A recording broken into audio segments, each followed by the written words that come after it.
Pemirsa, harga cabai di sejumlah pasar tradisional di Kota Palembang mengalami penurunan signifikan di akhir pekan.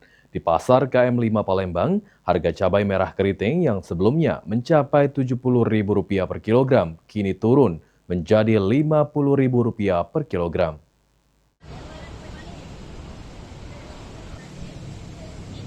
Berdasarkan pantauan PAL TV, di Pasar KM5 Palembang menunjukkan harga berbagai jenis cabai mengalami penurunan pasca Hari Raya Idul Adha.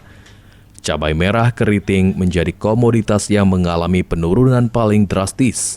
Turunnya harga dipengaruhi oleh melimpahnya pasokan cabai di Pasar Induk Jakabaring. Pedagang sayur, Nursani mengatakan cabai merah keriting turun dari harga Rp70.000 menjadi Rp50.000 per kilogram. Selain cabai merah keriting, harga cabai jengki juga turun dari Rp60.000 menjadi Rp45.000 per kilogram. Sementara cabai rawit atau cabai burung turun dari Rp80.000 menjadi Rp70.000 per kilogram. Cabai menurun dari biasa. Cabai merah terutama cabai burung di harga 70 untuk hari ini sudah turun jadi 50. Cabai jengki 45 dari harga 60. Ini turun karena sudah lebaran ya? Iya, sudah lebaran. Jadi berapa turun galau ini? Turun galau alhamdulillah. Apalagi untuk cabai burung alhamdulillah hari ini turun juga.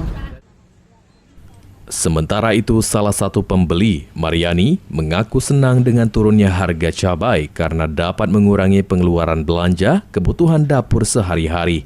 Ia berharap harga cabai tetap stabil sehingga tidak memberatkan masyarakat. Kalau bisa diturunkan lah dek, biar rakyat kecil ini bisa belanja dengan uang seadanya. Ya, itu cukuplah. Apa Bu yang kita sering beli? Kalau sering beli cabai sama bawang. Sering. Pedagang berharap pasokan cabai stok dan harga dapat terus stabil. Kondisi ini dinilai menguntungkan baik bagi pedagang maupun masyarakat yang menjadi konsumen utama kebutuhan pangan sehari-hari. Muhammad Aidil, PAL TV.